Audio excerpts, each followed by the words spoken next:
नमस्कार, मी Indira. News अनकटच्या prime time बुलेटिनमध्ये तुम्हा सगळ्यांचं स्वागत करते. सविस्तर वृत्त पाहणारच आहोत, पण त्याआधी नजर टाकूयात काही महत्त्वाच्या हेडलाईन्सवर. महाराष्ट्रात औरंग्याची कबर हवीच कशाला? जर कोणी उदात्तीकरण केलं तर तिथे चिरडून टाकू, देवेंद्र फडणवीसांचं वक्तव्य. मंत्री जयकुमार रावलांकडून शासनाची कोट्यावधी रुपयांची फसवणूक. 6 महिने थांबा, आणखी एका मंत्र्यांची विकेट पडणार, सुप्रिया सुळे यांचा गौप्यस्फोट. पालकमंत्रीपद अजूनही धनंजय मुंडेच चालवतात काय? तृप्ती देसाई यांचा सवाल. आता पाहूयात सविस्तर वृत्त. सध्या राज्यभरात औरंगजेबाच्या कबरीवरून चांगलंच वातावरण तापलंय. बजरंग दलाने ही कबर हटवण्याची मागणी केली. यावर आता मुख्यमंत्री देवेंद्र फडणवीस यांनी संतप्त सवाल उपस्थित केलाय. महाराष्ट्रातील औरंग्याच्या कबरीच्या मुद्द्यावर मुख्यमंत्री देवेंद्र फडणवीस यांनी तीव्र संताप व्यक्त केलाय. तर ESIनं कबरींचं संरक्षण करायला सांगणं हे दुर्दैवी आहे, असं फडणवीस यांनी व्यक्त केलंय. मात्र कबरींचं उदात्तीकरण होणार नाही. जर कोणी उदात्तीकरण केलं तर त्याला तिथे चिरडून टाकू, असा इशाराही त्यांनी दिलाय. मंत्री जयकुमार रावल आणि त्यांच्या कुटुंबियांनी आपल्या मालकीची जमीन शेवाळे धरणाच्या पाण्याच्या बुडीताखाली डाळिंबाची शेती असल्याचे दाखवत खोटे अर्ज करून शासनाची तब्बल 2,65,00,000 रुपयांची फसवणूक केल्याचा गंभीर आरोप माजी आमदार अनिल गोटे यांनी पत्रकार परिषदेत केलाय. याबाबत दोंडाईचा पोलीस स्टेशनमध्ये विविध कलमान्वये मंत्री रावल यांच्या विरोधात फिर्याद दाखल केल्याची माहिती गोटे यांनी दिली आहे. मंत्री रावलांविरोधात माजी आमदार अनिल गोटे आपल्या पत्रकार परिषदेच्या माध्यमातून नवनवीन प्रकरण बाहेर काढत गंभीर आरोप करतायत. त्यामुळे गोटे यांच्या या दाव्याने चांगलीच खळबळ उडाली आहे. एकूण 2,65,00,000 रुपयाचा शेवाळे धरणामध्ये जमीन जात नाही असं 10 जानेवारी 2007 रोजी महाराष्ट्र विधानसभेत तत्कालीन पाटबंधारे मंत्री माननीय अजितदादा पवार यांनी स्पष्टपणे सांगितलेलं आहे. असं असताना सुद्धा जयकुमार रावल यांनी स्वतःच्या लेटर हेडचा वापर करून अधिकाऱ्यांवर दबाव आणून जिल्हाधिकारी आणि जिल्हा भूमापन अधिकारी यांचा आदेश डावलून 2,65,00,000 रुपये शासनाच्या हडप केले आहेत. मस्साजोगचे सरपंच संतोष देशमुख हत्या प्रकरणामुळे राज्यातील राजकारण तापलं असून या प्रकरणात राष्ट्रवादी काँग्रेसचे नेते धनंजय मुंडे यांना मंत्रिपदाचा राजीनामा देखील द्यावा लागलाय. तर आता 6 महिने थांबा, आणखी एक विकेट पडणार, असे वक्तव्य राष्ट्रवादी काँग्रेस शरदचंद्र पवार पक्षाच्या खासदार सुप्रिया सुळे यांनी केलंय. त्यांच्या या वक्तव्यानंतर राजकीय वर्तुळात अनेक चर्चांना उधाण आलंय. बीड जिल्ह्यात मोठ्या प्रमाणात गुंडशाही वाढली आहे. पालकमंत्री अजित पवारांच्या पाठीमागे अजूनही धनंजय मुंडेच पालकमंत्रीपद चालवतात की काय, असा सवाल सामाजिक कार्यकर्त्या तृप्ती देसाई यांनी उपस्थित केलाय. वाल्मिक कराड संबंधित असलेल्या पोलीस कर्मचाऱ्यांची यादी आणि पुरावे घेण्यास कोणीही पुढे येत नसल्याचे त्यांनी म्हटलंय. तसंच खंडणी आणि हत्या प्रकरणी आरोपी असलेले वाल्मिक कराड यांच्या मर्जीतील काही पोलीस अधिकारी बीड पोलीस दलात असल्याचा गंभीर आरोप देसाई यांनी केलाय. याबाबतचे पुरावे सादर करण्यासाठी तृप्ती देसाई यांना पोलीस अधीक्षक कार्यालयात बोलावण्यात आलं होतं. त्यावेळी त्या बोलत होत्या. 20 पोलीस अधिकारी आणि कर्मचारी वाल्मिक कराडच्या मर्जीतले आहेत. ज्यांनी बऱ्याच केसेस ज्या आहेत त्या पाठीशी घातलेल्या आहेत. गुन्हेगारांना सही सलामत बाहेर सोडलेलं आहे. काही कर्मचारी 10-10 वर्षे एकाच पोलीस स्टेशनला आहेत. बरेच कर्मचारी जे आहेत, अधिकारी जे आहेत, ते हप्ता गोळा करतात. आणि या संदर्भातले सगळे पुरावे जे आहेत ते आम्ही इथं लेखी स्वरूपातही आणलेले आहेत. जे काही व्हिडिओ फोटोज आहेत ते सुद्धा पेनड्राईव्हमध्ये आणलेले आहेत. आता आम्ही पोलीस अधीक्षक कार्यालयात आलो आहे, पण ज्यांनी आम्हाला अपर पोलीस अधीक्षक संजय पांडकर यांनी बोलवलं आहे ते अधिकारीच इथं उपस्थित नाही आहेत. म्हणजे यांना गांभीर्यच नाही आहे अजून. एवढी संतोष देशमुखांची हत्या झाली म्हणजे वाल्मिक कराडच्या विरोधातले पुरावे इतके जर तिथं आलेत पोलिसांचे, म्हणजे पोलीस नेमके करतात का? आम्हाला बोलवलंय, आता सांगतायत की साहेब बाहेर गेलेत. कदाचित एखादी मोठी केस किंवा काम असू शकतं, पण तुम्ही आम्हाला जेव्हा बोलवलंय, जेव्हा हे गांभीर्यानं घेतलं पाहिजे. म्हणजे मला वाटतंय की पोलीस अजूनही वाल्मिक कराड आणि त्याच्या मर्जीतल्या पोलीस अधिकारी आणि कर्मचाऱ्यांना पाठीशीच घालण्याचं काम करतात. बातमीपत्रात वेळ झाली आहे छोट्याशा विश्रांतीची. लगेचच परत येऊ. तोपर्यंत पाहत राहा न्यूज अनकट. ऐतिहासिक वारसा लाभलेला मराठ मुलूक महाराष्ट्र. या महाराष्ट्राला विविध रंगी छटा आहेत. साहित्य, कला, पर्यटन, नृत्य, भाषा, संत परंपरा अशा विविधतेने तो नटलेला आहे. हीच गौरवशाली विविधता जपत स्वरंग मराठी केवळ महाराष्ट्राच्या सांस्कृतिक संहितेपुरते मर्यादित न राहता समकालीन नवकल्पनांवर आधारित कार्यक्रमांद्वारे मराठी मनोरंजन विश्वात स्वतःची एक अनोखी जागा निर्माण करत आहेत. मराठी मनोरंजन क्षेत्रातील उत्तम दिग्दर्शक, लेखक आणि निर्मात्यांच्या प्रतिभेचा पुरेपूर वापर करून मनोरंजनाचा आगळा वेगळा रंग उधळण्यास आम्ही सज्ज आहोत. स्वरंग मराठीचे उद्दिष्ट मराठी मनोरंजन क्षेत्रामध्ये मनोरंजनाची वहिवाट सोडून रूढीवादी पद्धती तोडून मनोरंजनाचा समृद्ध अनुभव प्रदान करून देण्याचा आहे. म्हणूनच यात विविध पद्धतीचे मनोरंजक आणि माहितीपूर्ण कार्यक्रम स्वरंग मराठीवर बघता येतील. शेवटी एकच, धकाधकीच्या जीवनात धांगडधिंगा करण्यापेक्षा बसूया, हसूया, गाऊया, जगूया. नाती गोती श्रावण मोती गावामधले जीवंत रंग. नाती गोती श्रावण मोती गावामधले जीवंत रंग. चला जोडूया, चला पाहूया, जशी संस्कृती तसा स्वरंग. बातमीपत्रात पुन्हा एकदा स्वागत. आता पाहूया उर्वरित काही महत्त्वाच्या घडामोडी. पतसंस्था गैरव्यवहार प्रकरणी दोषी संचालकांची मालमत्ता सरकार जप्त करणार का, असा सवाल माजलगाव मतदारसंघाचे आमदार प्रकाश सोळंके यांनी विधान परिषदेमध्ये उपस्थित केलाय. बीड जिल्ह्यासह मराठवाड्यातील अनेक पतसंस्थांमध्ये गैरव्यवहार झाल्याचे आढळलंय. यामुळे कित्येक ठेवीदारांना स्वतःच्याच कष्टाच्या पैशासाठी त्रास सहन करावा लागतोय, असं आमदार सोळंके म्हणाले. ज्या संस्था चालकांनी सामान्य लोकांच्या कष्टाचा पैसा बुडवून गैरव्यवहार केलाय, अशा दोषी संचालकांची मालमत्ता जप्त करणार का, असा सवाल त्यांनी यावेळी उपस्थित केलाय. अध्यक्ष महोदय, या पतसंस्थेच्या गैरव्यवहाराबाबत वारंवार या सभागृहामध्ये लक्षवेधी असेल, प्रश्न असेल, हे उपस्थित होत आहे. आणि सरकारने सांगितलं की आता 88ची चौकशी केलेली आहे, परंतु सकृत दर्शनी जर गैरव्यवहार झाला हे जर तुम्ही मान्य करता तर त्याबाबत तुम्ही ताबडतोब पोलीस केसेस करायला पाहिजे, नाहीतर संचालकाच्या मालमत्ता जप्त करायला पाहिजे.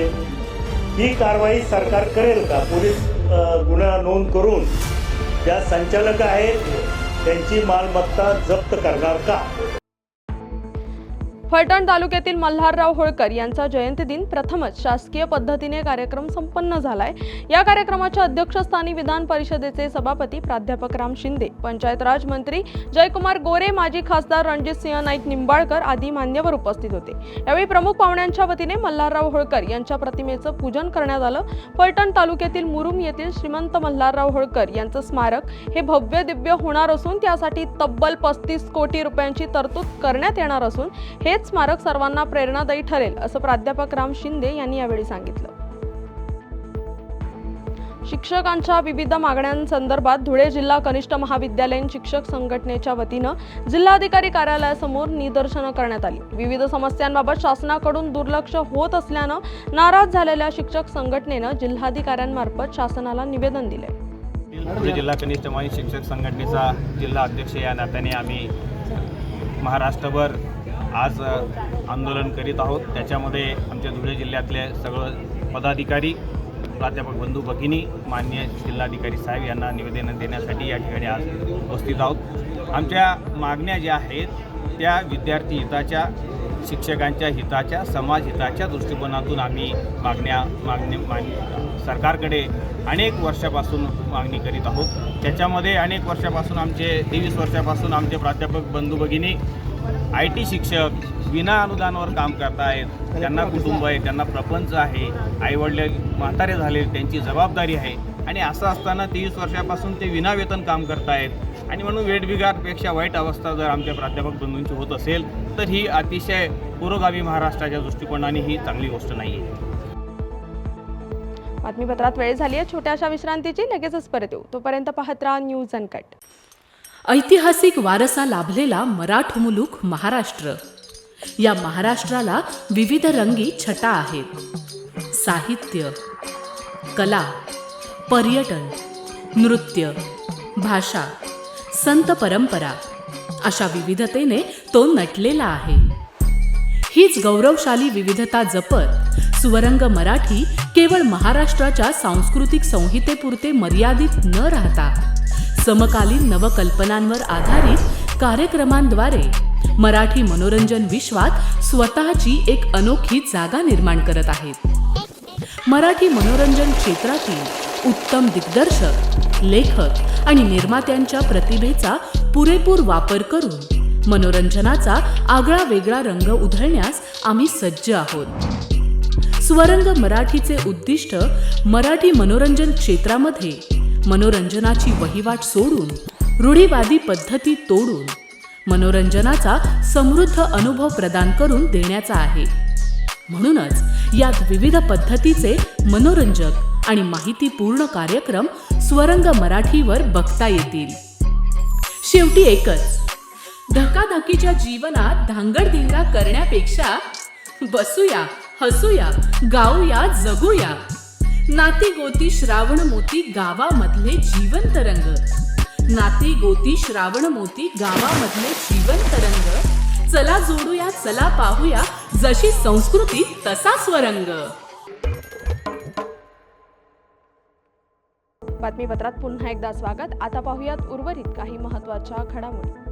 अमरावती जिल्हा सामान्य रुग्णालयात वॉर्ड क्रमांक 2 मधील कर्तव्यावर असलेल्या परिचारिका लता शिरसाट यांच्यावर रुग्ण महिलेने रुग्णालयातच चाकू हल्ला केल्याची घटना घडल्याने खळबळ उडाली आहे. या हल्ल्यात परिचारिका गंभीर जखमी झाली असून तिचं नाक तसेच जबडा देखील फाटलाय. या प्रकरणी सिटी कोतवाली पोलीस स्टेशनमध्ये तक्रार दाखल करण्यात आली आहे. रुग्ण महिलेने परिचारिकेवर हल्ला का केला, तिच्याकडे रुग्णालयात चाकू कसा आला याचा शोध पोलीस करतात. पुणे विश्वशांती केंद्र, माइल्स MIT पुणे, पुरातन यज्ञभूमी रामेश्वर ग्रामस्थान आणि महाराष्ट्र राज्य कुस्तीगीर संघ यांच्या मान्यतेने राष्ट्रधर्म पूजक दादाराव कराड स्मृतिप्रित्यर्थ संत एकनाथ महाराज षष्टीचे औचित्य साधून लातूर जिल्ह्यातील रामेश्वर रुई येथे राज्यस्तरीय महाराष्ट्र कुस्ती महावीर स्पर्धा 2025चं आयोजन करण्यात आलंय. ही स्पर्धा शुक्रवारी 21 तारखेला होणार आहे. स्पर्धेतील सर्वश्रेष्ठ विजेत्या मल्लास रोख रुपये 1,25,000, चांदीची गदा, मेडल व सन्मान चिन्ह देण्यात येणार आहे. या स्पर्धेसाठी कुस्ती खेळाडूंसह क्रीडा प्रेमींनी हजारोंच्या संख्येने उपस्थित राहावे असे आवाहन माइल्स MIT शिक्षण समूहाचे संस्थापक अध्यक्ष प्राध्यापक डॉक्टर विश्वनाथ कराड यांच्या वतीने करण्यात येत आहे. नमस्कार.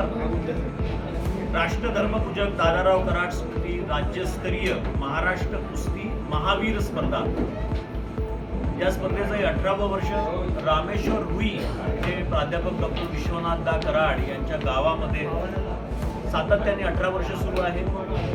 यामध्ये विविध वयोगटातील मल्ल साधारण 51 किलो वयोगटापासून तर 85 किलो वयोगटापर्यंत वजन गटामध्ये आणि साधारण 25,000 पासून ते 1,25,000 पर्यंतचे प्राइजेस. 21 मार्चला सकाळी 9 वाजता उद्घाटन आणि 21 मार्चला संध्याकाळी 7 वाजता कार्यक्रमाचं समापन. माननीय नामदार दत्तात्रयजी बर्णे हे प्रमुख पाहुणे आहेत आणि जगदीश कालीरमण पासून अनेक नामवंत कुस्तीपटू या कार्यक्रमाला उपस्थित आहेत. आपण सर्वांसाठी ही स्पर्धा खुली आहे, याचा आनंद आपण घेऊ शकता. आणि खास करून ग्रामीण भागामध्ये कुस्तीचं महत्त्व आहेच, पण शहरी भागामध्ये सुद्धा कुस्तीचं महत्त्व वाढावं, अधिक तरुणांनी याच्याकडे लक्ष द्यावं आणि कुस्तीमध्ये भाग घ्यावा, या मोठ्या उद्देशाने MIT शिक्षण संस्था या समूहाने हा कार्यक्रम सातत्याने आयोजित केला. धुळ्यात नागपूर सुरत महामार्गावरील एका हॉटेल जवळून तरुणाच्या ताब्यातून सुमारे 25,000 रुपये किमतीच्या बनावट नोटा जप्त करण्यात आल्या. दिलीप पावरा असं या तरुणाचं नाव असून शिरपूर तालुक्यातील पोराडी येथील तो रहिवासी आहे. या तरुणाच्या विरोधात आझाद नगर पोलीस ठाण्यात गुन्हा दाखल झाला असून धुळे जिल्ह्यातून बनावट नोटांचे रॅकेट चालवलं जात असल्याचा संशय आता निर्माण झालाय. याविषयीचा तपास सुरू करण्यात आला असल्याची माहिती पोलीस निरीक्षक निवृत्ती पवार यांनी यावेळी दिली आहे. दिनांक 15 मार्च 2025 रोजी दुपारी 2:30 वाजेच्या सुमारास एक गोपनीय बातमी मिळाली. एक इसम संशयास्पदरित्या पारोळा चौफुली येथे भारतीय चलनी नोटा, नकली नोटा त्याच्या पोझिशनमध्ये आहे. ही गोपनीय बातमी मिळाल्यानंतर आम्ही माननीय पोलीस अधीक्षक श्री जुलरी साहेब, अप्पर पोलीस अधीक्षक श्री काळे साहेब, उपविभागीय पोलीस अधिकारी श्री उपाशी साहेब यांच्या मार्गदर्शनाखाली ही पे ठाकूर आणि आझादनगर पोलीस स्टेशनचे गुन्हे शोध पथक यांना नमूद कारवाई जी आहे वर्कआउट करण्याबाबत आदेशित केले होते. त्यांनी जाऊन खात्री केली असता जे संशयास्पद फिरणारा जो इसम होता त्याला ताब्यात घेतल्यानंतर त्याच्याकडे जवळपास 25,900 रुपयाच्या भारतीय चलनी नोटा, त्याच्यामध्ये 500 रुपये दराच्या 51 नोटा, 200 रुपये दराची एक नोट आणि 100 रुपये दराच्या 2 अशा 25,900चा बनावट चलनी नोटा मिळून आल्या. आवश्यक तो पंचनामा करून त्याच्या विरुद्ध आझादनगर पोलीस स्टेशनला गुन्हा नोंद करण्यात आलेला आहे.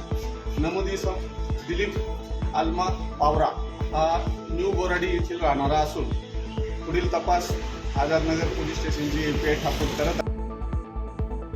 या बातमीचा वेळ झाली. प्राईम टाईम बुलेटिनमध्ये इथेच थांबायची. तोपर्यंत पाहत राहा न्यूज अनकट.